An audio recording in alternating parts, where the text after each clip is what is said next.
Бэлгэлсэн хутгаар нь голомтыг нь балалсан нь. Энэ бол тэр үедээ дуйлаанд онц ноцтой хэрэг байв. Баасандорч цагтан сэргийлэх ангийн даргын хувьд бичлэн хөөцөлдөж гардан барьсан хэрэг юм. Хадам хөргөн хоёрын гунигт эмгэнэлт явдал бусдад сургамж болох визээ. Баасандорч Сэлэн аймгийн цагтан сэргийлэх ангийн даргаар ажиллаж байгаад 1977 оны сүүлчээр хуучнаар зөвлөлт холбоот улсын дээд курст явж 3 сар суралцаад 1978 оны ихэр ирж ажилдаа ороод удаагүй байлаа. Хуучин тооллоор цагаан сарын шинийн 1-ний өглөө 11 цагийн орчимд Сэлэн аймгийн Баян хараатын сангийн аж ахуйн дарга химэдэх утсаар манад элсэлтээр нүүж ирсэн малчин Бэхи нарын амь насыг нь бидний туслах малчин хүргэнэнд болгохоор агчаа гэгч итгээд өнөө өглөө бүрлгээд гэр орныг шатаагаад зүгтэж алга болжээ гэж мэдээлсэн байна. Цагаан сар болж нижигнэж байсан баяр хөөргийг энэ төгшөрт мэдээ цочов. Баасандорч тэр даруй ажил дээрээ очиж нөхдөө цуглуулж үүрэг даалгавар өгөөд хэргийг шалгах бүрэлдэхүүнийг авч прокурорын хамт яаран гарав. Баян хараад тийм ч хол биш ч яарсан хүнд хол санагддаг байв. Хэргийн газар дээр очиход хонин хашаанда том жижиг 2 гэр шатаад дуусчихсан 10 литрийн хувинтай өөхөн тосол димит шатаж байлаа.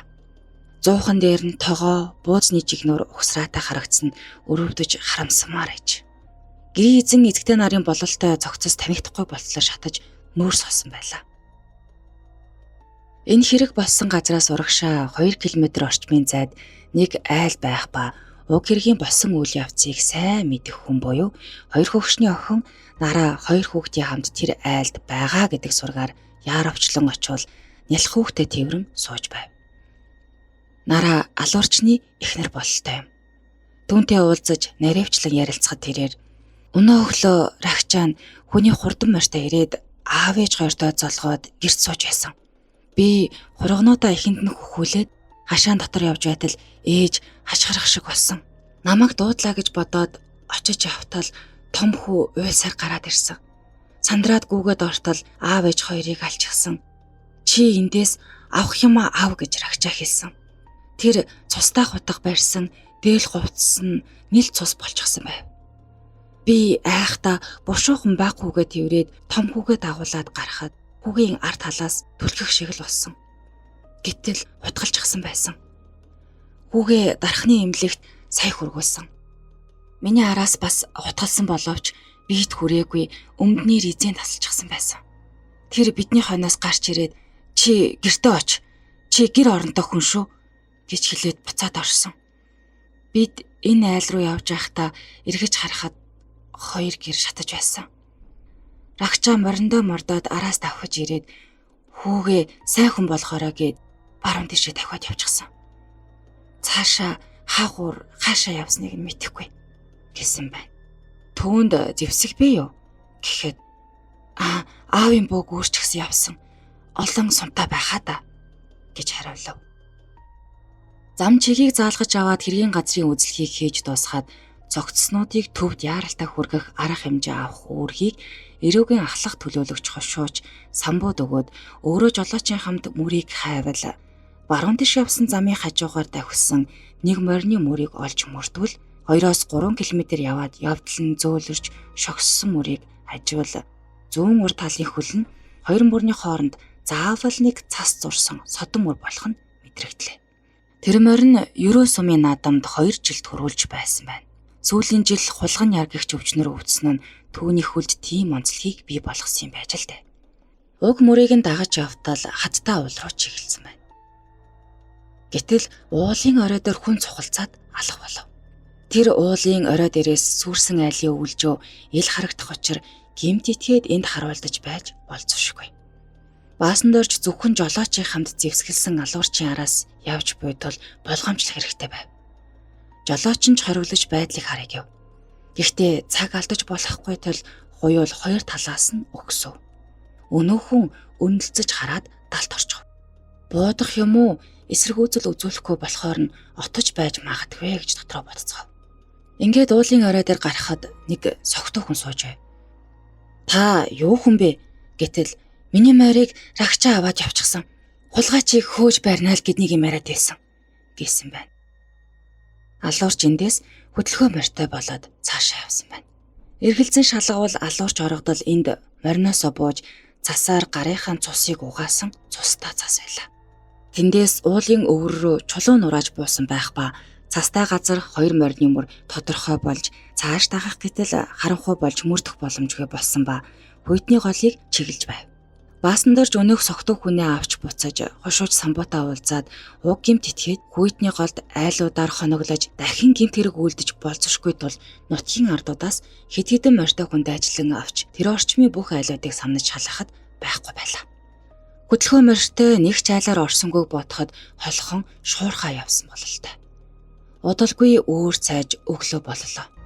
Хүйтний голын хойд хөндийгөр мөр огтлбол урагшаа шуудхан явсан мөр нь олтлоо. Уг мөрийг мөрдсөөр нэг тариа баригадын төв дээр ирж тентгийн айлуудаас сурахад хүрэн дээлтэй, хар малгайтай, хүрэн морьтой бараа морь хөдөлсөн холоос явсан бололтой хүн өчигдөр орой дархны чигт шууд явж өнгөрсөн. Айлд орж хүнтэй уулзахгүйг бодоход өдөртөө багтаж золголт хийх хүн байхаа гэж бодсон гэдгээ хэлв. Ингээд хошууч самбууг Дархан хотын аюулаас хамгаалах хэлтээс цагтан сэргийлэх ангитай холбоо барьж хотоор эрен сурвалжлах ажил зохиолгохоор явуулаад баасан дорж уг мөрөөр мөшгөв. Алуурч орогдол бурхантын хөндийг уруудаж явсаар зөвлөлтийн цэргийн ангийн зүүн талаар тойрч урагш чиглэн явсан мөр нь алдагдав. Ингээд зөвлөлтийн цэргийн ангийн дарга нартай уулзаж харуул гарсан цэргүүдээс сурвалжлахад нэг цэрэг өчигдөр орой нар жаргаж байхад хүрэн морьтой, хүрэн дээлтэй, хар малгайтай хүн харуулын байрны зүүн талаар урагшаа өнгөрсөн гэдгийг хэлв. Ингээд дархан ирэхэд салхитын төмөр замын буудал зогсоолуудыг хяналтанд авч хотын захын айлуудаар эрен сурвалжлаад ямар нэг сураг ажиг гаргаж чадалгүй хонгор сумын төв дээр шүн дунд ирж 2 цаг амраад өглөө эртлэн босч хустын давааны ар өврөөр мөр огтлоход хараа голын чиглэлээс хөдөлгөөн морьтой хүний мөр гарч ирсэн ба нэг нь мөрдөж аваа морины мөр мөн болохыг танив. Засмал зам хөндлөн гараад Баянголын хөндийг хөндлөн гарах чигтээ явсан тул мөрөөр нь мөшгсөөр яваад баруун хараагийн баруухан талд засмал зам руу оруулаад мөрийг нь орхиж шууд баруун хороо орж ирээд сурвалжлахад сураг ажиггүй байв.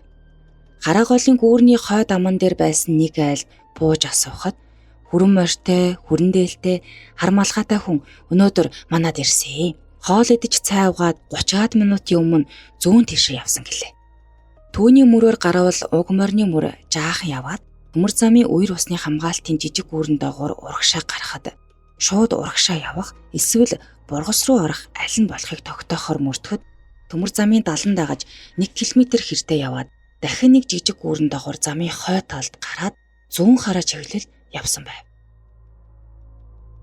Энэ үед нар жаргах гэж байсан тул уг мөрийг орхиж шууд шархадны мал баригад руу явж захын айлаас сурахад саяхан манай хойгоор өнгөрөөд дээд айлууд руу очлоо гэдгийг хэлв. Тухайн айлуудад төхөж очиход хамгийн баруун гэрээ үүдэнд уяан дээр цан хүүрэг болсон хүрэн морь, бараа морь хоёр уяатай байлаа.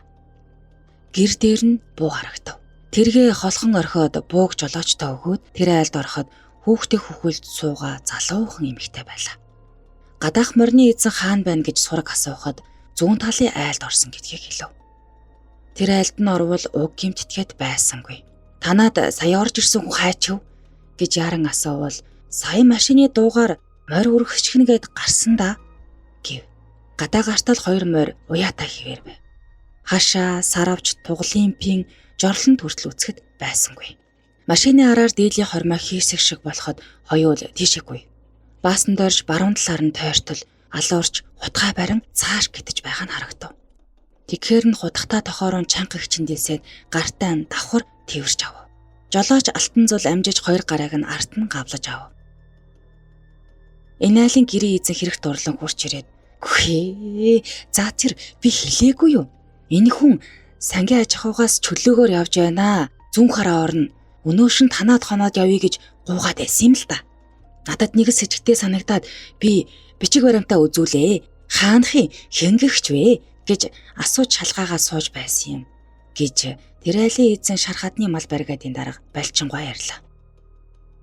Рагчаа Увс аймгийн харьяат бөгөөд баг залуудаа Улаанбаатар хотод шилжиж ирээд гутлын арчээлд манаачаар ажиллаж байхдаа хулгайн хэрэгээр яш итгүүлж байсан ба шоронгоос гараад геологийн хайгуулгынхаа нэгдэж галч тоогоочоор жил бүр явдаг байж. 1975 онд Архангай аймгийн тариатад ажиллаж байгаад дээрх айлын охинтой танилцаад гэр бүл болон хайгуулын ажлаа орхиж тэр айлын хүргэн нь болоод тэндээ үлдсэн байна. Эхнэр нь нэг дагвар хүүхэдтэй гин. Ингээд 1977 онд нэг хүүхэдтэй болж Баян хараатын сангийн аж ахуйд хадмын хамт малчнаар шилж ирж амьдарсан байна. Хадам хөгшт нь сангийн аж ахуйд малчин болж төлөлөх оны суур авчээ. Хүргэн охин хоёр нь туслах малчнаар хамтран зүтгэсэн байна. Хоёр өрх тус бүрт нэг тугалтай үнэ 8 бог өгсөн байна. Ингээд ажиллаж байтал хадам аав ээж нь хүргэний гадуурхаж хавчиж хягтаг босноор барахгүй хөөж тууж охиноо хоёр хүүхэдтэй салгаж авсан байна. Мал хөрөнгийг нь ч таслаад өгч. Иймээс л таарч тохирохгүй гологцсон хүргэн рагчаа нь салж нүгээд умгар бор гэрээ малын имжлэгээ тижээлийн цэг дээр барьж мал нядлах, боловсруулах, аар сархан ажил зүтгэн тусдаа амьдрах болж. Гэхдээ авгаа хүүхдэрээ өдөр болго ирнэ.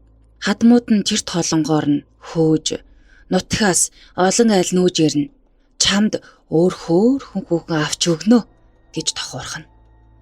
Өөрийн хүүхдээ аваад хол явъя гэхээр тэр чиний хүүхд биш ээ гэж даапаална. Тэгвэл үнээгээ авъя. Эсвэл өртөг үнийг нь өг гэж олон удаа шаардахад хадмууд нь мөнгийг нь төлөөд аваа гэж хясдаг байж.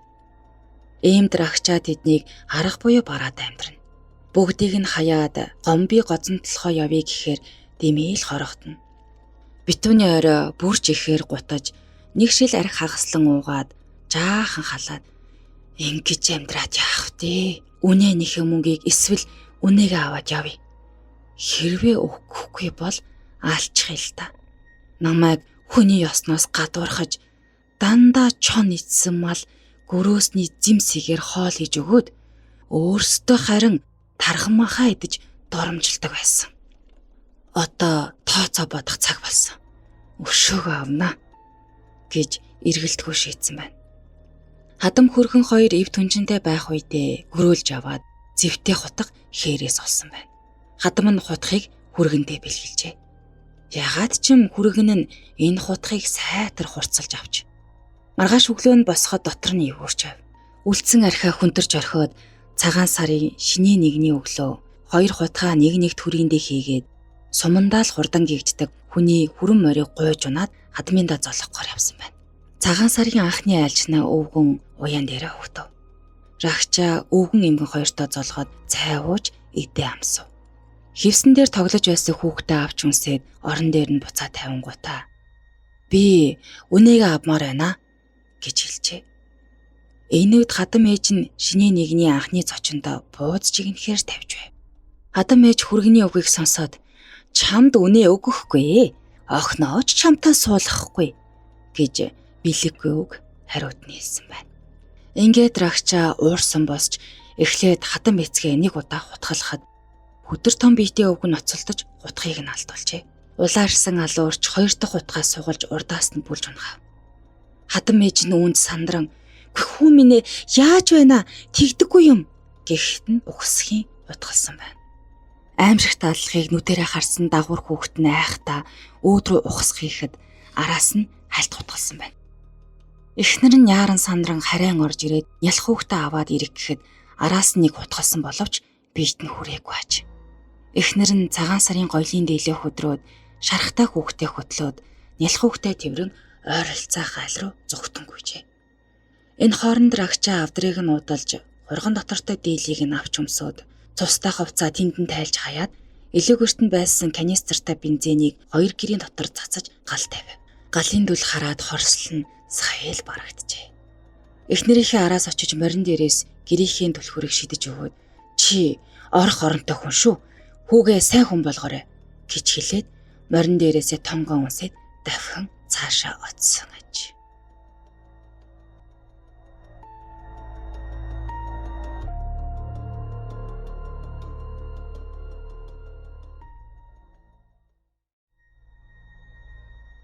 За ингээд өнөөдөр та бүхэндээ Монголын сүнс үдэртэй гэдэг нь батлагдсан газруудаас дурдах болно. Хүн төрлөختөн олон зуун жил нууцыг нь тайлах гэж толгоогоо гашлахаж байгаа учир битүүлэг зүйлсийн нэг бол яалтчгүй сүнс үдэр, чөтгөр шулам, хий үзэгдэл, хараал юрул гэдгийг бол бүгдээрээ мэддэг бах тийм ээ. За шинжлэх ухаан өндөр хөгжсөн шинэ эрэнд эрдэмтэд сүнс бий гэж хүлээн зөвшөөрөө дуудаж байна. Үүний хажуугаар чөтгөр шулам, хий үзэгдэл, дэлхийн ертөнцөөр хэрэн тэнүүчилж байдаг гэх хүмүүс ч гэсэн олширсан байх нэ. Гадныхан чөтгөр шулмын ан хомрогонд аль хэдийн мордоод ахад Монгол хэмээх даруухан орон ч гэсэндээ зүгээр суусангүй. Ард түмэн нь ийм урам сэтгэмжтэй ч юм уу бүүмэд ямар ч байсан чөтгөр шулам сүнс өдрийн тухай хэтэрхий ихээр ярих болсон. Олон иргэд чөтгөр шуламтай таарсан гих 10 газрыг энд товчлон өгүүлэх болно. Хизээ нэгэн цагт Монголын шинжлэх ухаан гайхамшигтай хөгжөөд за энд чөтгөр шулам бий шүү. 100-аас илүү метр ойртож болохгүй гэх ч юм уу тий. Эсвэл ноёдоо чөтгөр шулам хий үзэгдлийн нутгаар тавтай морил гэх ч юм билүү. Тэр цагт чөтгөр шулам ерөн сурвалжлах ангуучтай дараах газруудыг мэдэгдэж байгаа хэрнэ. За ингээд эхний газар буюу Хинтээ аймгийн Өмнө Дэлгэр сум. 1990 онд Монголын нууц товчоо зохиогдсны 750 жилийн ойгоор Дашиг наадам үзэхээр Улаанбаатар хотоос мордсон нэгэн намынхантай хий үзэгдэлд таарч л дээ. Тэд Чингисийн их цэрэг байлдаж байсан гих төвдөө талд хоногсон байна. Гэтэл яг шүн дундын үед морин төвөргөн, уухан хашгирах дуу, ном сумны нийжигний өхөж буй цэргийн хашгираа бүгдэд нь сонсогдсон байна.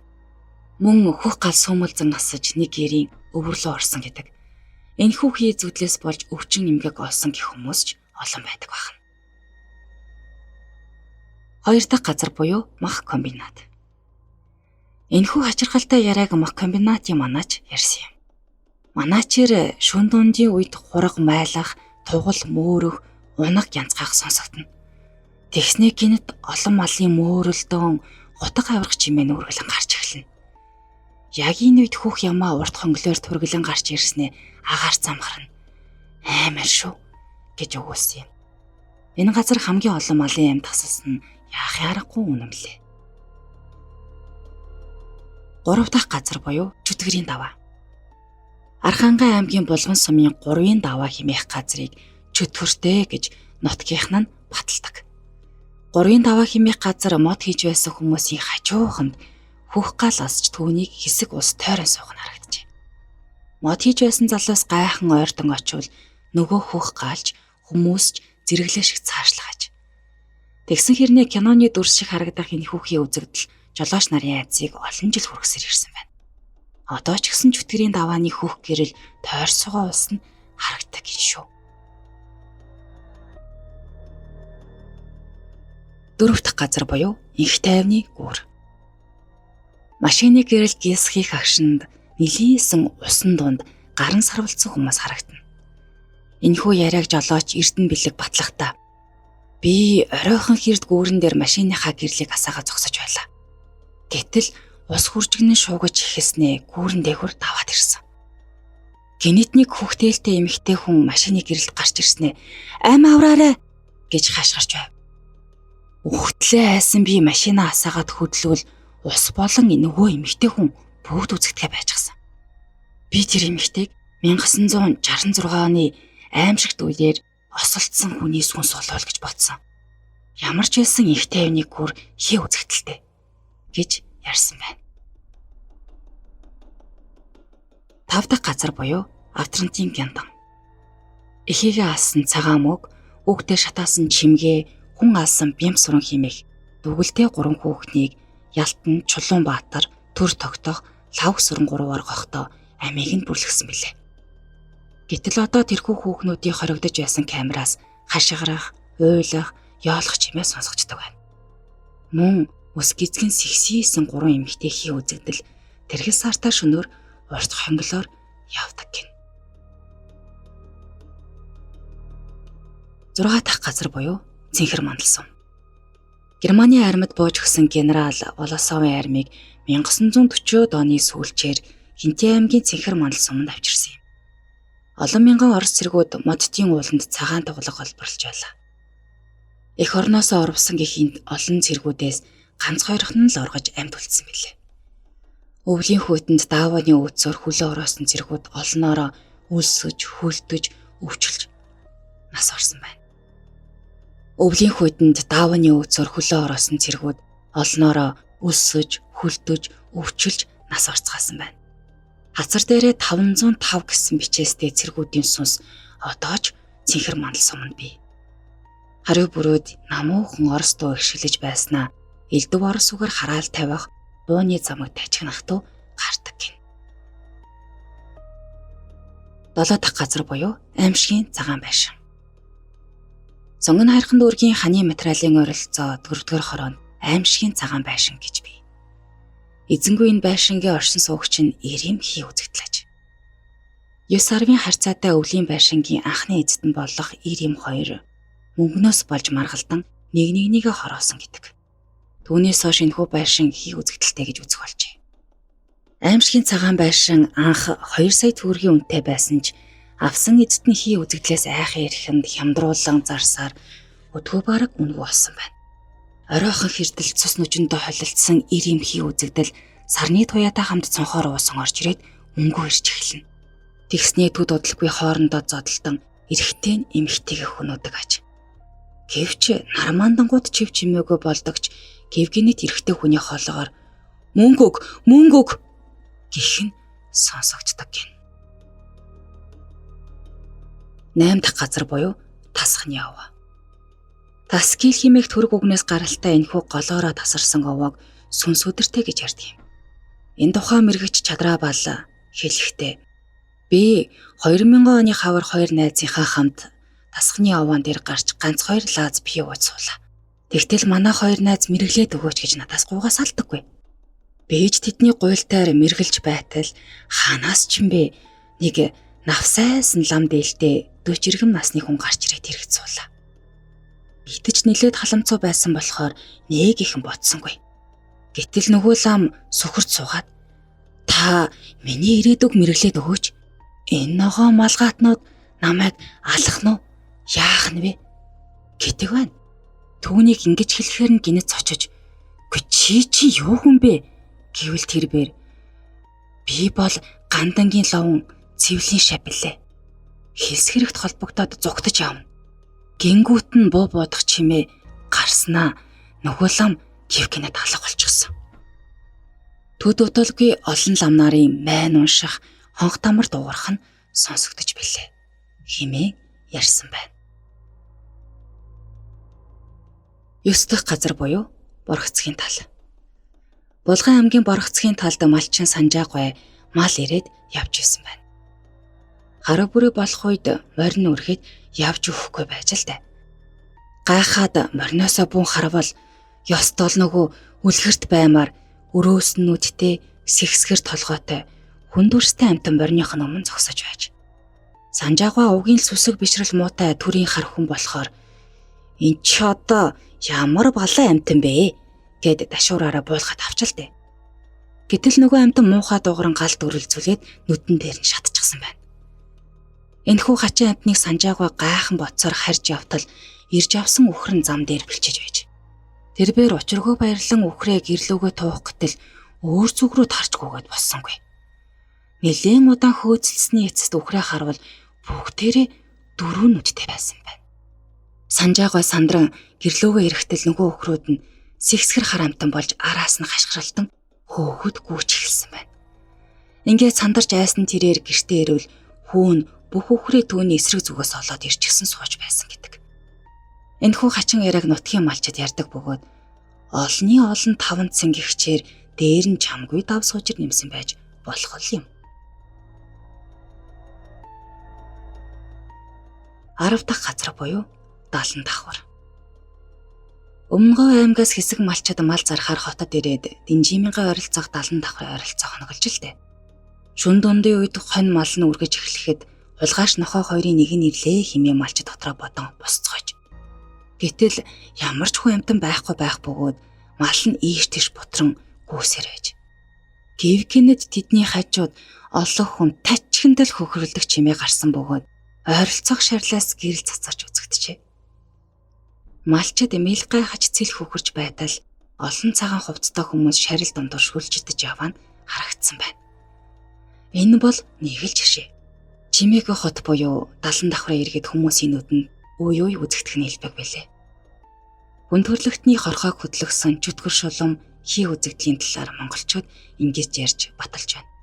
Эзэн нэгэн цагт манай улсын чөтгөр шулам жуулчдын сонирхлыг Хөвсгөл далай өмнө говийн эснээс илүү татах юм билүү хэмэглээ.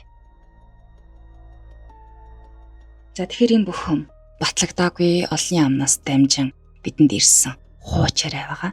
Магадгүй таны мэддэг тэмээ чөтгөр шуламтай батлагдсан газрууд байвал доор комент хэсэгт бичээрэй.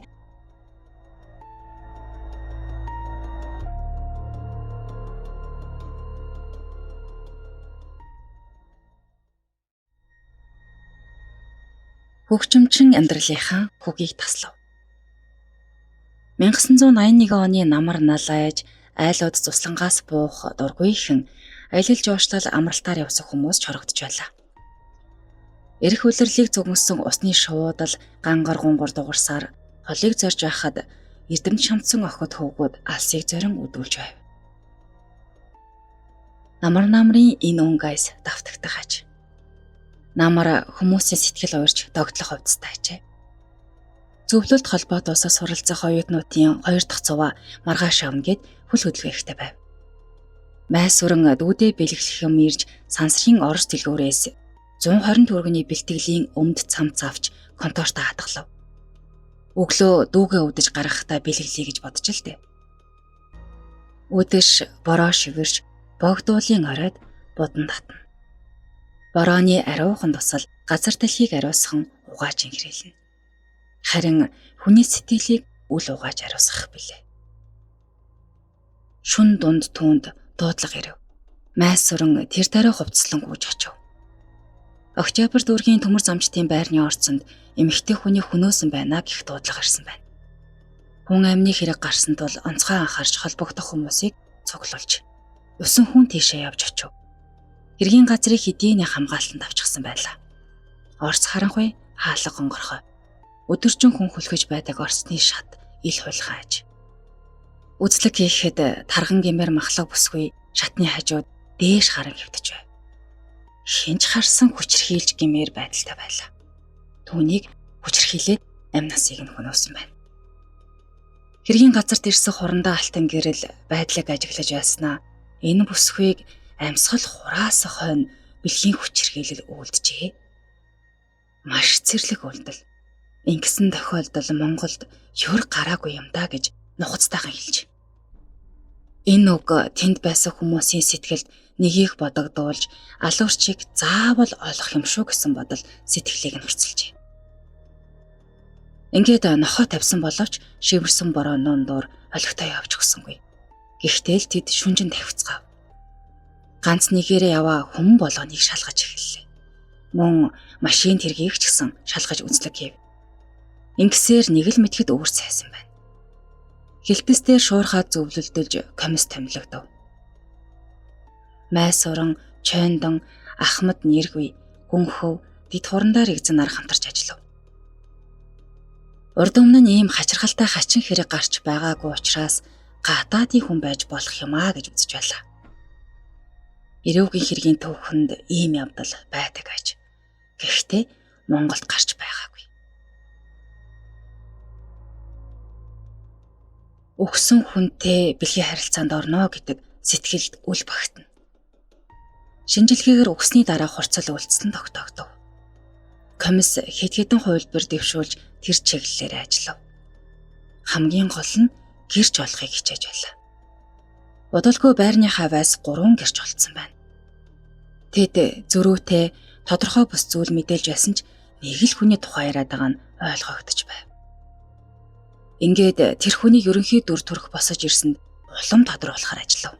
Мөн тэр хавийн бүх байгууллагаар орж тэр шүний жижүүр харуултай уулзаж саарал цувтай, босоо халмигтай, дунд зэргийн нуруутай, цайвар царайтай, зангиатай за үгүй ч ээж болох юм. Тийм нэг хүн ирж уцаар ярьсан эсэх эсвэл тийм хүнийг харсан эсхийг уйггүй асууж сургасан байна. Игч болон хүнтэй уулзаж тэмдэглэл хийж орой болгон уулзаж дүнгээ илтгэж байлаа. Эрэл болж сурсан хүн маань залуухан бололтой. Энэ нь таамаглалыг бодлоомтуулж байлаа. 40 шахсан авгайг дөнгөж 20 гаруй насны залуу хүчрхийлж амнасанд нь халтмааргүй юм. Тэгэхдээ бүр цогцостой бэлгийн харилцаанд орсон гэдг нь баймааргүй санагдаад байлаа. Гэрчүүд хэлэхдээ тэр шөнө нэг залуу тэнд зогсоод хүүхэн хоргоож байсан. Гэхдээ тэр хоёр хизээ язааны хоёр шиг л байсан. Шөхөр барьсан тул хүүхний царайг юр анзаараагүй юм байна. Би дэрэгдүүр нь бүр хүүхний талаар зурж өнгөрөхөд эрэгтэйгээс нь гоё өнөртөө ус ханхалж байсан. Намайг оройхон харж явтал тийм нэг залуу тэр байр чиглээ явж байсан. Бороо шиврээд сэрөөвтөр чийг ханхлаад түүний өмнө нь шөхөр барьсан таргавтар эмэгтэй явж байсан. Эргээд харсан чинь тэр хоёр хоёулаа зэрэгцээд орц руу орчих шиг болсон. Тэр залуу миний хажуугаар өнгөрөхөд арх бас сайхан үнэртэй ус унарцсан шүү. Зүсийг нь сайн мэдэхгүй байна. Бороо орж байсан учраас тэр нүрээ цовныхаа цахаар халахлах маягтай жаахан гилжиж явсан. Хүүхэн залуу хоёр маргалдчихсэн. Залуу нь их л тунирхсан байгаа янзтай хүүхнийг тэндээ орхиод хоошоо явсан. Хүүхэн араас нь явж лайхгүй юу гэж хэлэх шиг болсон. Шүн хаалга зогсон. Тэгээд цонхоор харвал тийм залуу зогсож байсан л та. Уцаар яриулчих гэхээр нь юу л байгаа аждаа гэж бодоод зөвшөөрсөн юм. Тэгсэн тэр нэг хүүхнийг аргадаад байх шиг өөртөө $1 бий гэж хэлж байсан. Жаахан архиусан бололтой харагцсан. Үнэртээ ус ханхлуулсан соёлтой байрын залуу харагдсан та. Тэгэд бороотой байсан учраас гутал нь орчихсон өвдөг цовны ханцуун шороо болж халтарцсан байсан. Тэгээ уцаар ярьчгаад баярлаж талархснаа ч хэлсэн. Би бодохдоо хангалуун амьдралтай залуу юм байна гэж бодсон. Гэрчүүд бүгд ингэж л нэг хүний тухай хэлээд байгааг майсран ойлгож нөхөдтэйгөө зөвлөлдөж байхад нүүр царайны ерөнхий төрхийг бичиж иймэрхүү хүн байж болох юмаа гэж үзсэн байна. Энэ үед Орос цэргүүд шөнө ажилдаг, ээлж, ажлаас буудаг хүмүүс, харуул, жижүүртэй байсан Орос мэрэгчлэн төмөр замд ажилдаг тэр байранд суудаг орсуудыг хүртэл сайтар шалгаад тэднийг дахин тэгж шалгах хэрэггүй гэдгийг ойлгосон байна. Ингээд майс уран нэг нөхөртөөгөө 2 шил арх авч шог зураач байдитаа олцов. Тоншул сэтгүүл зохиогчдын хорооны нэг давхарт байрлаж байлаа. Байдээж татгалцсангүй. Гэхдээ би чадах ятгаараа бичснийг чинь дүрслэхийг бодъё. Хойно андуу таршаа юм болбол гэж болгоомжлоход майс уран тэр танд хамаагүй бид баримжаа авч байгаа юм гэж хэлв. Байдыг 25,000 төгрөгийн хэргийн эзэн тодруулах гэж 25 жилийн дараа ам зураг гаргасан нь алуурчтай жигтэйхэн адил байсан гэдгийг сонсоод ийхүү хандсан байна. Иймд ч майс өрн найдаж байлаа. Байдгийг үл таних нэг тиймэрхүү залуу зурж л дээ. Ам зургийг ажлын шуурхай зөвлөлд оруулж хэлэлцүүлж. Ямар ач холбогдол өгөхийг хэн ч итгэхгүй байлаа. Янз бүрийн л санал гарч байв. Болгоомжлох нэгэн байхад үзээд алдаа гэж зоригжуулах хүнч байв. Тэгээд тэд зургийг хувилж бүгд биетээ авч явцгаах болж. Мөрдөн байцаагч хүн өөрийн гэсэн дэг заягтай аж. Ялангуяа эрүүгийн хэргийн эрен сурвалжлах хэлцийн дарга байсан хурандаа Чулуунбат ажилтнуудаа хатуу шаардлага тавьж түүнийг ягштал хэрэгжүүлэхийг шаарддаг байлаа. Мөрдөн байцаагчийн халаас, төрөвч, тэмдэглэлийн дэвтэрт эхнэр хүүхэд нь ойртох ёсгүй. Эхнэр хүүхэдтэйч тэмдэглэл бичиг баримтаа үзүүлэх юм уу? Ажил албаа задалж ярьж болохгүй. Нууцыг чанд хадгалаа гэж шаарддаг байж. Тэр бүхэл эхнэрүүдийг нь урьж мөрдөн байцаагчийн эхнэр ямар байх тухай зохих шаардлага тавьдаг байж. Үүнийг нь бүгд л ягштал баримталж сурсан байна. Майс уран эхнэртэй ам зургаа үзүүлээгүй нь ёс журмыг баримталж албаа чин үнэнчээр гүйцэтгэх гэсэн ирмэлзэл байсан байна. Эхнэр нь ямар хүн хайж аваагч сонирхсонгүй. Ирэлчид сүулдэ, зах, зээл, кино үзүүрийн газрууд, автобусны буудал, нисэх онгоц, галт тэрэгний буудал, гуанз, ресторан, бүжиг цэнгэний газруудаар дахин явж байлаа. Гэхдээ зурагтаа төстэй хүн нэг ч тааралцсангүй. Ёр нь энэ зураг бодлаан тулж орхилоо. Энэ ямар нотлохой болох юм бэ? Гэх дарга нарж гарч ирв. Шуурхай группыг муу ажиллаж гэж дараалан зэмлэж ажлаа эрчимжүүлэхийг шаардж байв. Тэд дахиад нөгөө гэрчүүдтэй уулзаж тийм хүнтэй дахиад уулзв уу, тааралцсан уу, харагдсан уу гэхэд бүгд үгүй гэж хариулв. Майсвар нь нандин зургаа сүүлчийн гэрчэд үзүүлэхэд яг мөн байна. Яг ийм хүн харагдсан гэж хариулв. Залуусыг цуглуулсан томоохон цэнгийн хийхээр майсвар нь санал гаргавал "Би ийм өгөөш гэж юу байсан юм гэснээ. Хотын эвлийн хороонд тавь. Ойрын үед ийм ажил байгаа байлгүй" гэж хариулсан байна.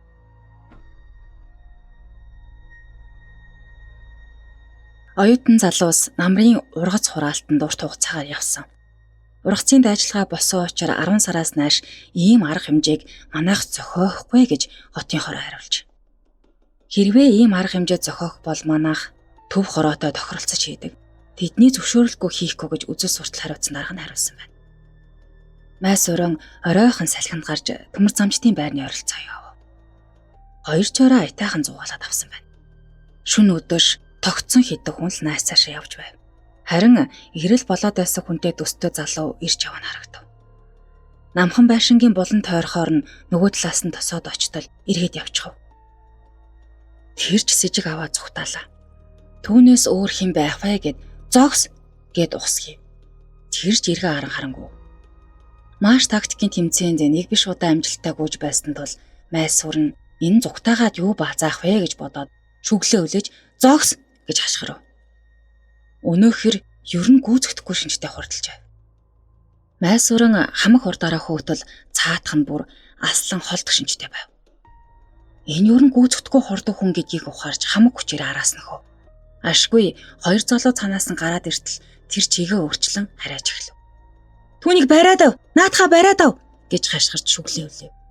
Гэмээс илхүүсэж явсан 2 залуу хэрэг дурлан ээлдэж гарав. Энэ хооронд майсвар нэгэн байгууллагын хаалбыг балбаж бараг дайрч ороод шууд утсаар нь төвдөө холбоо барьж тусламж дуудаад гүйж гарав. Өнөө 2 залуу хурдангүй өгчийг тойроо замаар эргүүлчихсэн байна. Майсвар угтангүйтэл тэр нэг юм чулуутчихав. Явуу тундаа шүүрэн авбал эмэгтэй хүний цүнх байв. 3 хүн өртөөлж илдээд гүйцэхгүй алтдгийн даваан дээр эргүүлийн машин гарч иржээ. Ороод дунд машин түүнийг гүйцэхгүй бараатахгүй хоцорч байлаа. Энэ юу н шүнийн чөтгөр байхаа ийм хурдан гүйдэг хүн үтсэнгүй гэж халаглаж байв. Сүүлдээ машин явган хүний төмөр хайс дайрч дөтөлж очиход нөгчин албан газрын өндөр хашаараа авирч гараад алга болчихлоо.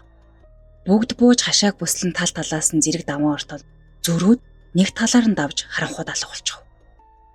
Жолооч ганцаараа хөөж дөхөж очоод явган хүний хайс дайрч арайхийн барьж авсан байна. Нөхтөн ч араас нь уван цуван гүйж ирв. Майсвар жижигхэн хар цүнх барьж ирээд хамгийн түрүүнд ямар хурдан амт юм бэ гэж гайхав. Гэтэл тэр хаа хамаагүй эмэгтэй хүн дээрэмдэж цүнхийг нь булааж гүйцэхдэггүй алга болсон байна. Тэгээд санамсаргүй майсварантай таарч ингэж цухтааж байсан тэр гэж. Тэрэг нь урд тэнхэлгээ эвдсэн тул ахаад алдчихгүй тулд гавлаж аваад 2 талаас нь зуурч авчирчээ. Энэ бол ердийн хулгайч төдийгүй олон удаа хөлийн хурдаар зайлж чадсан нэг юм байж. Майсвар төв хороонд асуудал тавьбал намын төв хорооны нарийн бичгийн дарга адиад асуудал тавиа. Тэнд шийднэ. Бид татгалцахгүй гэсэн нааштай хариулт өгсөн байна. Гэтэл адиа дарга зөвлөлт холбоод усаад ажиллаар явчихсан мүд ирэхгүй гэсэн байна. Ашгүй яг энэ үед Чехийн шилдэг эстрад хамтлаг ирж тоглолт хийхээр болж. Энд залуус олноороо ирэх нь ойлгомжтой. Яаж сэжигтний олж харах вэ гэдгээ бүгд зөвшөлдсөн байрлал хувааж ав. Тоглолт Монголын үйлдвэрчдийн эвлэлийн ордонд болох байв. Ордны даргаас зөвшөөрөл авч их танхимын байдал, орох, гарах хаалга, үлгүүр, мухлаг, шат, тайзны ар өнцөг болгонд байрлаж хяналт тавихаар болж.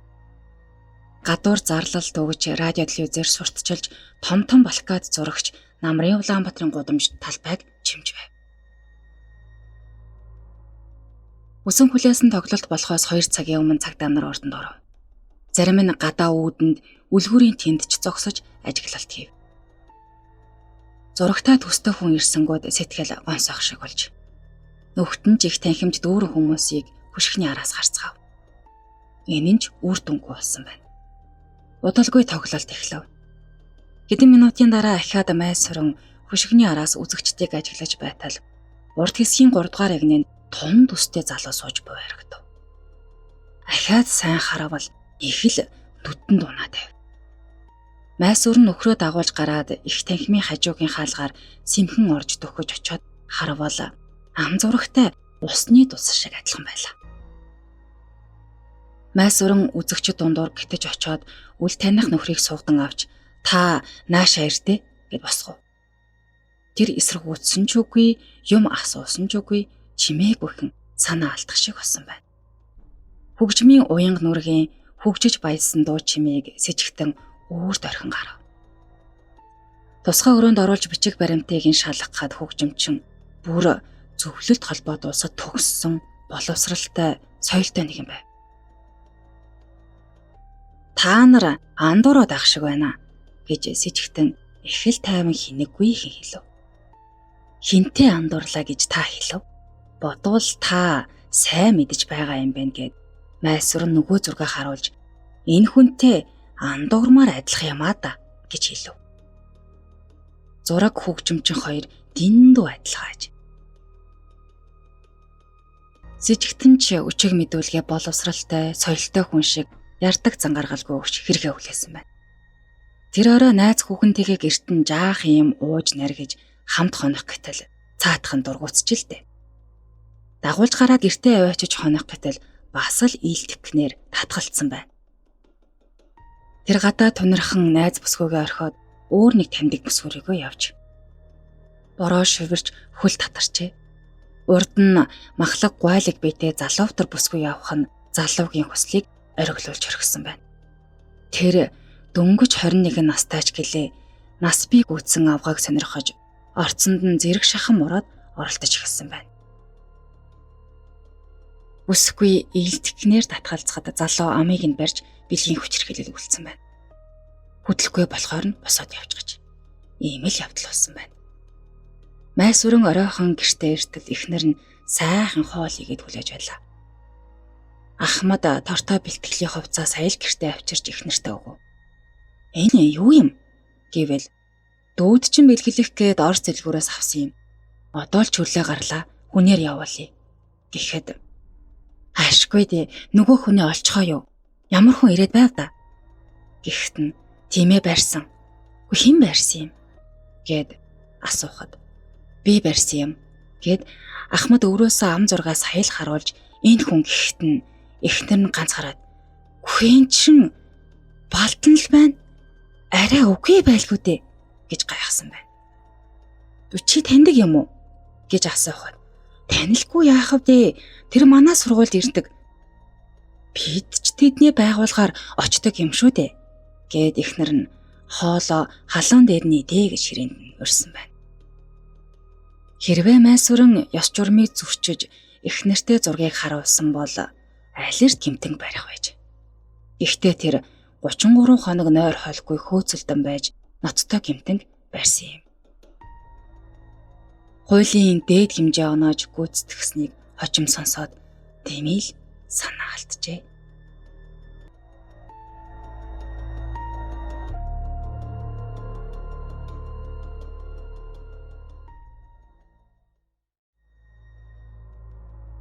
Оюумаагаас болж 3 хүн шоронд орж 4 хүн гэр бүлээсээ салж 2 сайхан ир амиа хорлож 40 хүрсэн компани захирал тартагтаа тултал дампуураад мэдрэлийн өвчтөй болж шархадны эмнэлэгт үйлчлүүлэгч болсон түүхтэй.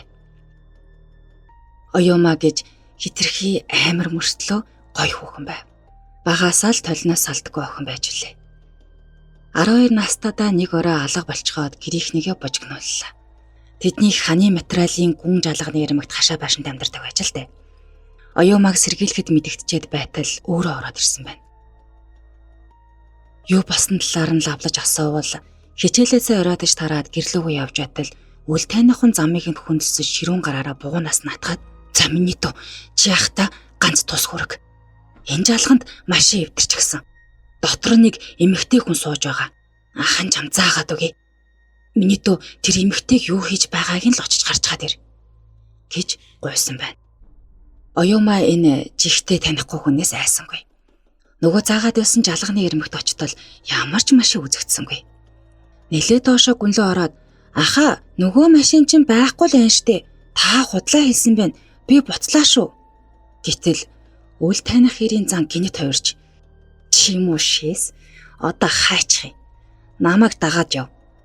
Алан шүү гэд охиныг үснээс нь чирч алхахтаа л нэлийн хол байсан жалгын харанхуй нүхнээс шар нохон гэрэл цацарч 3 толгойтой матран сүлтэй хүн гарч ирсэн. Ашгүй аваад ирвөө химээсэн байна. Нөгөө үл таних хүн оюумаг тавьж хаад жалга руу хараасан боловч тэглэж унан эвгүй муухай бархирчээ. Жалганы харанхуй нүхнээс цацарсан мөнөөх шар нохон гэрэл тэгсийгээд замгарсан байна. Оюумаач айсандаа жалганаас гараад гэрлүүгээ алхахад бархиран орилгодоо арт нь хатсаар үлдсэн гэдэг. Уг нь тэднийх ойрхон ганцхан жалга өгсөд л гэртээ очих байсан ч нэг жалга гарахад дахиад л жалга гараад ирж. Ийм маягаар жалганууд дуусахгүй хөөрөөд байж л дээ. Хамгийн сүүлчийн жалганд нохон хөвтөж үнэртүүлсэн тахиисан туранхай хүн таралцсан байна. Тэр хүн эцсийнхий туранхай гараараа оюумагийн үсийг илж үтснэ. Ийм харанхуй шүн. Ийм хөөрхөн охин энд явж байдаг. Би өвхөөгүй юм байна. Гэхдээ нь оюумагийн дотор пал хийгээд л явчихаж. Яг тэгэхэд юунаас ч юм учиргүй айж толгойтой үсээ арцаатал муухай ойрлог хар ирчээрээ гүтэл гэр нь уртхан талтад харагдаж байсан гин. Охин өөр тохиолдсон явдлыг үнэн мөнөөр нь ярьсны эцэст эцэг их нь галзуурах шааж. Хорооноос ирсэн 2 цагта охины яриаг сонсож дуусаад жалга руу гарч идэнгээ тусахтал орос цэргийн хүмтэй хурамтай 40 хэрхэм насны ир өрөөснүүд нь бүлтрээд духан дээрээ гарч ирээд хөлтчихсөн. Амаа байдгаараа ангаачихсан. Зүүн хөлнөөс нь ямар нэгэн хүчрхэг сарвуутай амтан атхын чинээ том мах хүү татаад авчихсан нь өмдтөөгөө барьцалтаад хөлтчихсөн хэвдэж байхыг олсон байна. Цагдаа нар охиныг хүчрхээсэн байж болцсошгүй хэмээн биедэн үзлэг хийсэн боловч с ิจ гтэй зүйл мэдэгдсэнгүй. Маргааш нь эцэг их нь оюумаг сэтгэл мэдрэлийн эмнэлэгт үзүүлж ирүүл хэвийн гисэн онож гарсны дараа буцах замдаа гандангийн том толгой лам нарын нэгнийхэр орсон байна. Төвдөд 9 жил амьдарсан хүний махан борцоор галзуу өвчнийг эдгээдэг ийм найруулж нэрд гарсан өвгөн лам босон явдлыг сонсоод ирэх татаж үзснэ. Охинтой чинь өнгөний дэв таарлцсан байна. Орой өдөш ганцаараа ингэ бүү явал гэсэн байна. Энэ цагаас хойш оюумаг эцэг их нь Зоно нэртэй ротвейлер үлдрийн нохотой цуг хооллож ундалж өсгөжээ.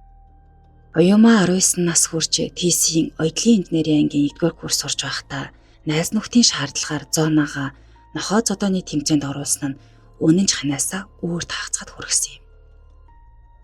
Динго нэртэй булдаг нохоо Зоногийн багалзуурыг 4-3 газар өмнө тастан хайсан тэр түүхийг оюумаа 25 нас хүртлээр ганц ч удаа дурссангүй. Төрсөн өдрийн баяраа сатууран баар нь тэмдэглэж байхдаа үсээ дөрвөлжил зассан элиж тусгай батальоны тасхийн дарга ахлагч Гамбат хэмээх өндөр шар залуутай танилцсан нь оюумаг Амар Хайми Рүбэ шүлгийн өмнөөс салахааргүй болгожээ. 4 сарын дараа Гамбат түн лөө залгаж шөнийн цэнгэний клубд уулзахыг урьсан байна. Оюумаа тэр үед мэрэгчлээсээ огт өөр шатгуун түгээх станцд ажиллаж байв. Оюумаа энэхүү урилгыг нь сонсмогцоо татгалцъя гэж бодсон ч чадсангүй. Тэр бээр 25 нас хүртлээр гав ганцаар явахдаа 10 сайхан ирийн амьдралаар аль хэдийнэ тоглож орхисон хүүтэн цустай бүсгүй болсон байв. Хүн зодох, халуун хүтэн зэвсгэр алах талаар Монголдоо л нэгт ордог элитийн батальоны ахлагч залуу оюумагийн төлөө засгийн газрын ордногч агаарт хийсгэд бэлэн байгаагаа мэдэгдсэн тэр шөнийн явдлаас хойш оюумаа утас дуугарах болгонд зугчдаг болжээ. Гэтэл 3 сарын дараа гэрийнх нь нүдэнд жип машин сигналтахад ээж нь цонхоор харснаа. Гүн өндөр шар залуу гашаад аваад ороод ирлээ.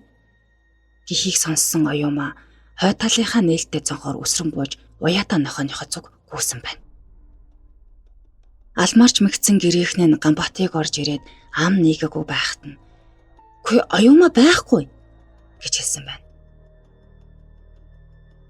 Залуу гэрээс нь буцаад гартал амнаас нь хөөс сахарсан 4 нүдтэй гарц нохоо улаан галзуу амтан дээрээс нь буучгсан байна. Ганбаат урт хүрээтэй урдаа хатуулга төмөртэй гутлаараа хэд өшгөлөөд л мөнөх нохойг нүхэ ертөнц рүү илгээж гэж. Харин өгсөн нохойн цогцсны дэргэд айж бимбэгнэж байсан оюумаа Ганбаат руу зориг муутайхан төхөж очиж хүзүүгээр нь тас тэрэ авч. Энэ өдрөөс хойш 2 хос бүтэн 7 хоног хамт байсан ч бүрт хүрээндээ орж амжсангүй. Гэхдээ л баг Генезийн номонд бичигдэхээр удаан үнсэлцэж тас тэрвэрлдэн сууцгаадаг байсан бөгөөд оюумаагаас нэг л сонин заарын өнөр нэвт ханхалдаг байсныг Ганбаат хожим дурсан ярьдаг байв. Бүсгүй түүнд яг 3 хоногийн дараа онгон биеэ өгнө гэж амласан хугацаанаас дөнгөж 1 цаг 12 минут 30 секунд өнгөрч байхад элитийн тусгай батальоныг Казахстанд болох Шанхайд 5 орны хээрийн сургуульд оролцуулах шийдвэр гарч Ганбаат Казахстан яваад өгчээ. Оюумаа түүнийг явсан хойгоор 2 найз бүсгүйгийн хамт сэтгэлээ онгойлгохоор хөдөө явсан байна. Excel машинтай залуус Мальтын ам хэмээх хад хасахтай газар хурд гэтрүүлж яваад өрөөсөн дугуугаараа хадан дээгүүр хараалган газар буухдаа жолоогоо буруу мушигснаас 3 хүр бөгөөд чулуун мөргөн нам зогсжээ. Машинд сууж явсан усаас ганцхан оюумаа л царай нүр бусын цав цагаан болчихсон. Яг л унтаж байгаа хүн шиг өрөөсөн гараад ирлээд газар дээрээ өөрт нойрсчихсан байсан гэдэг. Эцэг их нь энэхүү аимшигт мэдээ сонссныхаа дараа хайртай ганц охиноо Мальтын амны наран Эвер өндөрлөгт яг л эртний дээдсийн шарилуугаа хэрэгсүүр бүтээж 4 алт гүн нүхэнд онголсон байна. Ганбаат 1 сарын дараа ингэртээ Казахстан 2000 хээрийн сургуулийн онц бодогчийн тэмдэг гялалзуусаар ирсэн ч түүнийг оюумаагийн ханхаа хоосон гэр хизээж ахиж өмсөхгүй голын даашинз л үлэн мэтэг заарын өнөр сингэнүүлэн өгтөж авчээ. Ганбаат золтой л Мальтын амны өндөрлөг дах шинэ хэрэгсүрийн ёроолд өөрийгөө буутчихсангүй. Тэрбээр өөрийн дотны найз ишхүүд "Цаа миний найз, хэрвээ намайг өгвөл хайртыг минь оршуулсан газар нутаглуулаарай" гэж гэрээслэн $3,000 бэлнээр өгчээ. Оюумааг зуурдаар олцсноос жилийн дараа Ганбаат увсын түрэгний голын зайрамгдсан мөсөн дээгүүр гарч байхад машинтайгаа цөмөрч нүдээ хараастай чигээрээ живчихснийг аймгийн иргэний хамгаалтын албаныхан 7 хоногийн дараа л гаргаж авсан байна. Ганбаатыг зуурдаар нас барсныг сонссон ишхүү зээл 130 машин хөлслөн усыг зоржээ. "Хайртыг минь оршуулсан газар намайг нутаглуулаарай" гэсэн түүний үг ишхүүгийн толгойд хатаастай. Чихнээс нь салахгүй хангансаар л байв. 7 хоногийн дараа талигаачин зогцсыг увсаас авчирлаа. Төрөл садангуудад нь учрыг ойлгуулах гэж баахан цаг алдсны эцэст цаатуул нарай гэж нэгэн зөвшөөрсөн байна. Ингээд нийслэлээс 200 гаруй километрийн зайтай Баян хайрхан сумын нутагтах Мальтын ам руу 6 машин хөдлөлөө. Талигаачин үлдээсэн $3,000 хэрэгсөөр онголоход шаардагдах хэрэгсэл болон хүмүүсийг хүслэн авсан байна. 24 цагийн дотор бүгдийг нь амжуулнаа гэж тэд тооцоолов. Үнэхээр сайхан хүүхэн гэгдэж явсан оюумаагийн цогцыг онголсон Мальтын амны гуниг даасан хүндэд өчийн бүрийгээр л тэдгүүч ирлээ. Гэтэл хүүхний хэрэгсөөр дээр лүглийсэн том шуу сууж байх нь тэдэнд үнэхээр аимшигтай санагдав. Яг энэ мөчөд Ганбаатын цогцсыг хүүхний хэрэгсүүрийн хажууд оршуулах нь аюултай жимсэг санагдаад явж. Тэнд очисон хөлсний ажилчид прожектор тусхан шууд нөхөөх ажилдаа орж бусд нь харин майхансаа босгож амархаар хэвтцгээв. Гэтэл шүн нундын үед нэг ажилчин майхан руу гарч идэн тусгаснаа их хачин хоолохоор ишхөг дуудлаа. Бүгдээрээ л нойрон хүрэхгүй тухмуутай хөрвөн хэвтэж байсан тул яасан ийсэн гэцгээгээд өндийж зөөрийн гэрэл асаалаа.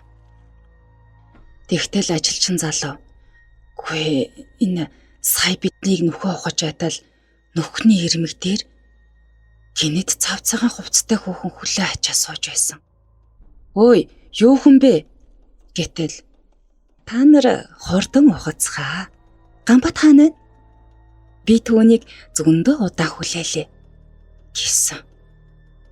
Тэгснээ босоо явчихсан. "Та нар тэр ирээгүй юу?" гэж асуусан байна. Түүний хэлсэн галзуу солиотой гэмээр энэ үгийг сонсоод цүм сандран өмөлдөжээ. Эцэст нь хүсэн чи гарсан ажилчид ажлаа зогсоолоо.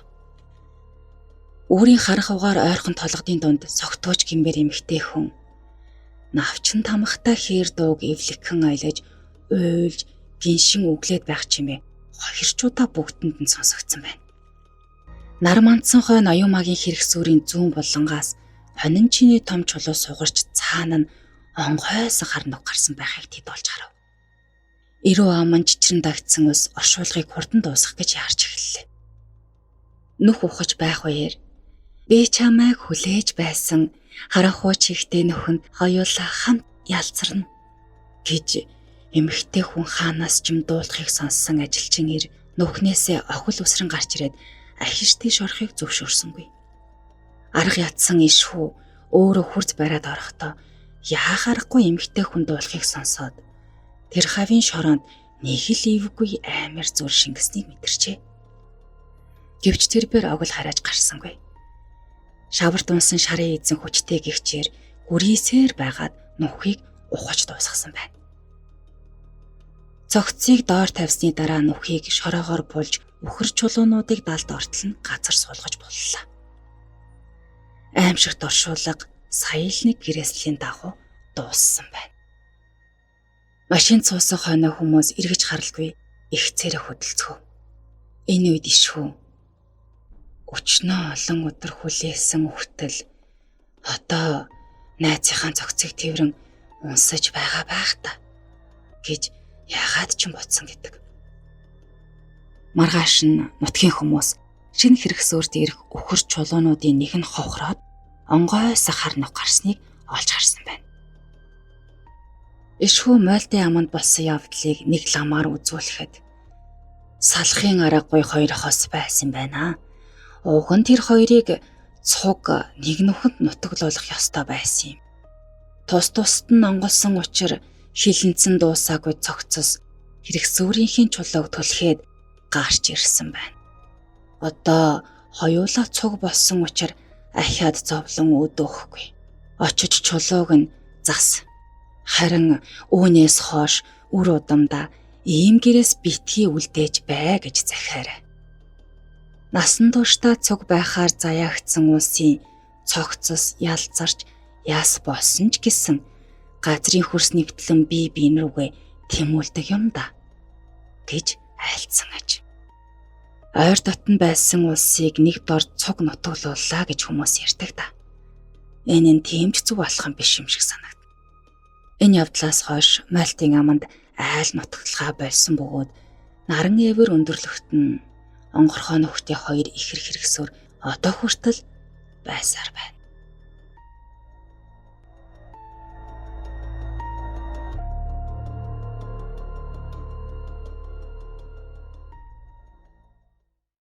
За 5 дахь өдөр болгон сонсогчийн постыг уншиж хүргэдэг байсан. Тэгээд тэр уламжлалаа алдахгүйгээр сонсогчийн бичсэн постуудыг уншиж хүргээд ингээд явдгаараа явна. Тэгэхээр манайхан бас постуудаа бичээрэй. Групптэй нэгдэж амжаагүй байгаа бол групптэй нэгдээд өөр тохиолдсон эвгүй түүхүүдээ бас хуваалцаарай. Тэрийг нь 5 дахь өдөр болгон би уншиж хүргээд явах юм шүү. Өнөөдөр та бүхэндээ уншиж хүргэхээр 4 постаа сууж ийн уншиж танилцуулъя. Эхний пост. Би сүнс чөтгөр гихчэд тэгтлээ итгэдэггүй байсан юм.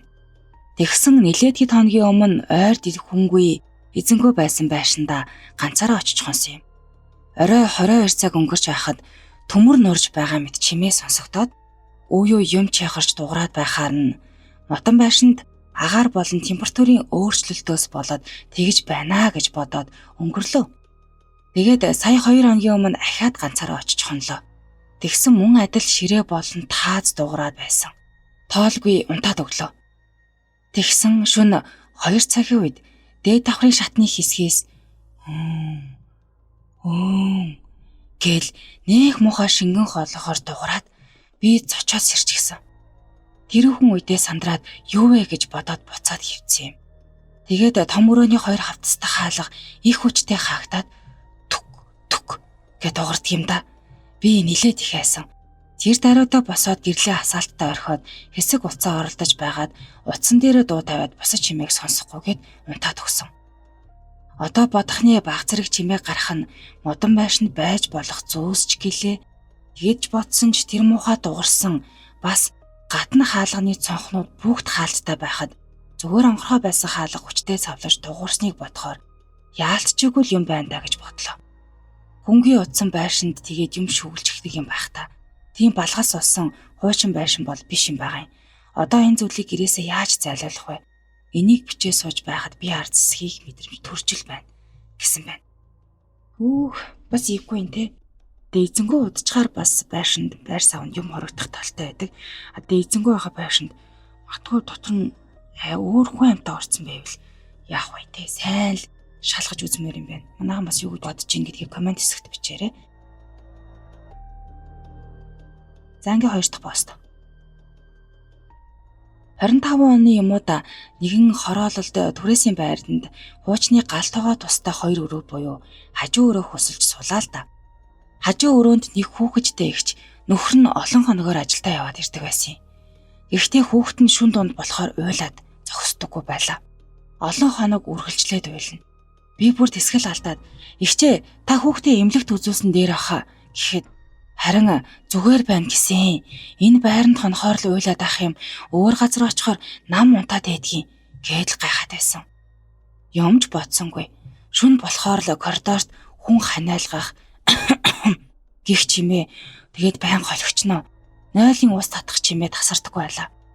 Хаяа өрөөнд хүн байгаа ч юм шиг надаас өөр амьсгаа гэд давхар сонсогдоод ч байх шиг байдаг байсан юм. Игчийн нөхөр ирсэн үед болохоор хүүхэд нь юусоо уйлдаггүй байлаа. Ингэж явсаар сар гарan боллоо. Нэг өглөө игч галтойгоонд таарад "Үүрээр танаад эмээ ирсэн үү?" гэж байна. "Үгүй юу эмээ вэ?" гэхэд "Нойл орох гээд гартал жижигхэн туранхай эмээ коридор зогсож байсан. Тэгэд их айсан л да. Юу вэ гэсэн чинь унт гэж зөөлөн шивнээд галтойгоороо орчихсон штий. Тэгэхээр нэг чинь танаад ирсэн имэйл юм байна да гэж бодоод тойгоогүй гэж хэлдгий. Тэр үед нь пал гээл явчихлаа. "Гүйээгүй ихчээ, манад хүн юусээ ирээгүй" гэдэл дуусав. "Гаднаас хүн орж ирсэн юм бах та, амар юм а" гэд хоёулаа яриагаа дуусав. Нөгөө хүн холхих чимээ, ус дуурах чимээ хаяа шүн донд дуурсаар л байсан. Нэг орой ганцаараа галтойгоонд өндөг шарж идээд аяг угааж дуусаа зогсож байтал чихэнд "Усаа хаагаач" гих сөөг хоолоо яг хажуунаас дуурсан. Би ч гот гээд айсан гэж ихтэйхэн хумгөө зүгтаажсан. Босон явдлаа найзуудтай хэлэхэд инээдэн болоод л өнгөрдөг байлаа. Манайх сургуультай ойр байсан л та. 3 сараар хөсөө өгсөн болохоор очихоос өөр арга байгаагүй. Хажуу талын ихчийн хүүхэд уйлаад байгаа болохоор гэрт ирэхээ болов. Бас тэрий эмгэн харагдаад эвгүүгээд явсан ч байж магадгүй. Ингээд нэг орой телевизээ үзээд ганцаараа өрөөндөө сууж байтал үзэж байгаа кинонууд хаяа харанхуулаад дараагийн дүрс шилжихдээ яг тэр харанхуулсан хэсэг дээр миний хажууд ихчий хилээдээс нөгөө жижигхэн эмээ хажууд сууж байсан. Дэлгэцэн дээр ойсон дүрсийг харсан л та. Юу вэ гэд хажуу дэшээ хартал хинч байгаагүй. Тэгээ шууд гэрээсээ гараагүй ч гэсэн. Маргааш нь найзуудтайгаа юм аваад шууд зайлсан да. Байрны эзэнт ч хэлээгүй. Хараал эзэн тэр байрны хажуугаар хаяа зөрөхөд би харцаадгал юм гэсэн байна. Бурхан, ганц би юм байсан юм бах та. Ганц би хүмүүс ч хөшрөхөөрөө бүх юм хэмнэх гээд нэг тэгээд идэг тиймэрхүү юм байна. Иггүй маа. Чагуурт постыг уншиж үргэе. Загуурт пост нэг богинохон байсан. Далаа донд нэг хүн Орос хадаастай бакалта барилга дээр ажиллаж байхад нь төмөр листэн дээр зогсож байгаад тэр үтэн тогтоо утас ирээд төмрөнд нь наалтсан юм байна. Тэр хүн газар дээр тохон цохиулаад нас орчиж 3-4 хоног ажил явдлыг нь амжуулаад л оршуулчих ажилтээ. Шөнө нь оршуулгын ойрхон ажил хийж байсан Орос цэргүүд шинэхэн шарлыг нь ухсан байгаа юм. Нөгөө хүн чигтэй газар авсанд булагдаад ухаан орсон чинь оршуулчихсан байснаа мэдээд ингэж өөххийн муугаар өөхөх гээд гасарч байтал гаднаас нь их чимээ гараад авсныхын тагийг нь сөхөөд орсоор хүн яриад ихэлсэн байна. Тэгээд тонгоогоод ирэхээр нь гарнаас нь бариад татаад босоод ирсэн чинь өнөөхөө Орос ирнэ тэр тороо зөрөөд унчихж. Нүхнээс нь гараад иртэл хоёр хүн цаашаага хумгад зүгтаацсан гин. Тэр жигтэй гişтэй хараад нөгөө умсан саяны орц зэрэг нь бодогдоод гандан руу очисон ч хинж байгаагүй байна. Харин нэг лам явж байхаар нь очиод учир байдлаа хэлжээ л дээ. Тэгээд гэрээ зааж өгöd оруулчихач. Нилээд байж ясна ээж нь орилоод гараад ирсэн гин. Тэгээд ээждээ тэрүүлсэн чиг ээж нь ухаан алдаад унчаач. Тэгээд өстө буу юм болно өстө цагдаа имж энтер гээд. Харин нөгөө орс цэрэг зүрх нь хаагдаад газар дээр нам өгчихсэн байсан гэсэн. Тэгэхээр чи тогны хорыг авдаг байх нэ. Хитсэн байна. Тэгэхээр нөгөө тогн зохиосон хүмүүс ч юм уу те малыг чихтэй ийс мэснэг болоод байдаг. Тэрнтэй л юу н төсtöөл юм уу даа л гэж бодлоо. За ингээд дөрөвдөх постыг уншиж хүргэе. 2022 оны өвөл яг 3 сарын 18-ны өдөр төрийн тусгай албан хаагчдын эмнэлэгт дадлагт гарлаа л да. 5 давхарт нь сайн сандгүй гэмтэл билүү хоол боловсруулах билүү тэрийг нь сайн санахгүй байна. Яг ихний гарсан тасаг маань совлогчийн постныхоо урд хоёр дэшээ явдаг коридортой яг өөдөөс нь хаалганы шатны хонгол байдаг.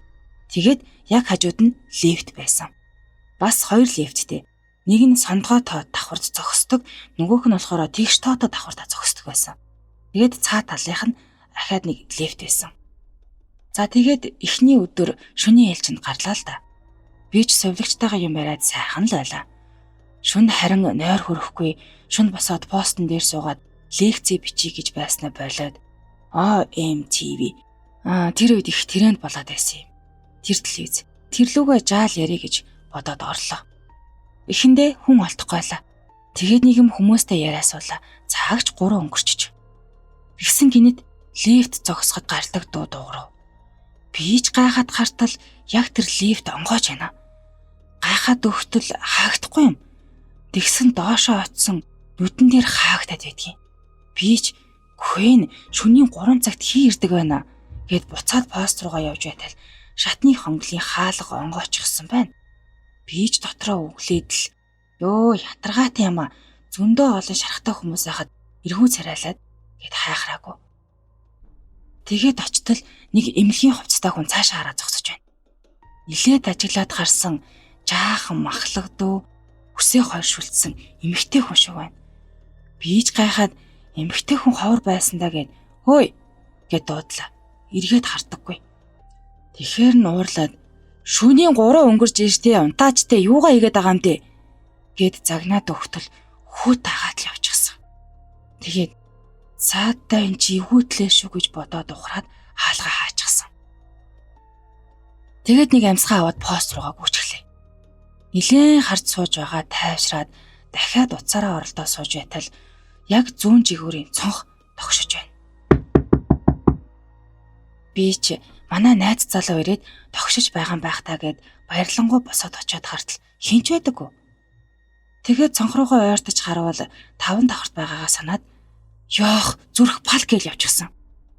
Тэгээд тэндээ хэр удаан зогссноо мэдэхгүй юм.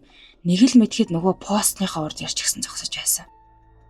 Удалгүй жаахан тайвширч аваад дахиад цонх руу хартал нэг гар нь бүхэлдээ тасарчихсан эмнэлгийн хувцастай хүн таллаад байна.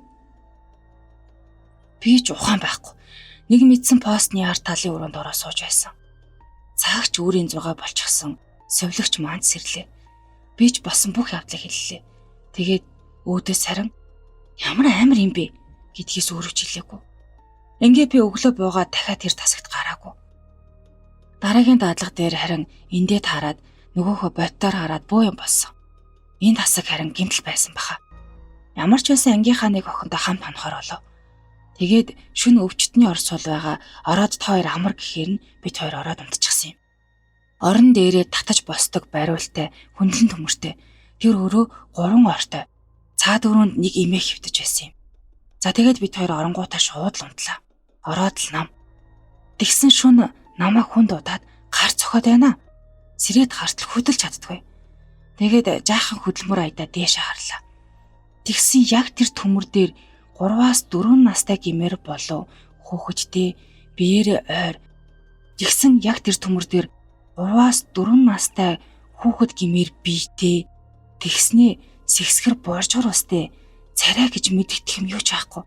Нэг тийм юм суучихсан над руу инээгээд нилээн удлаа. Тэгээд яг совилогч орж ирэхийн өмнөхөн хөлөө биеийнхээ араар оруулаад цагирах шиг болоод хөлөө бариад 2 3 иргэснээ яг нүүр нь над дээр тулаад ирсэн. Тэгээд совилогч орж ирээд л нэг юм алга болсон доо. Дараа шөнийн ээлжинд нь ерөөсө хоноогүй тан өдрөөр явж исэн санаж байна. Хастай аймаар гэсэн байна. Бурхан минь. Ер нь тэгэл нэг иймэрхүү юм чинь цэргийн анги, дуу чимээ ихтэй газар эмнэлгүүдээр их байдаг гэл ярагддаг та тийм. Постодоо бичсэн сонсогчдоо бүгдэнд баярлалаа. Мөн бичихж байгаа сонсогчдоо хэлэхэд групптэй нэгдээд өөр тохиолдсон эвгүй төвгөтэй хаваалцаарай. Ингээд дараагийн дугаар хүртэл түр баяртай. Хураа ширэг бүвэ.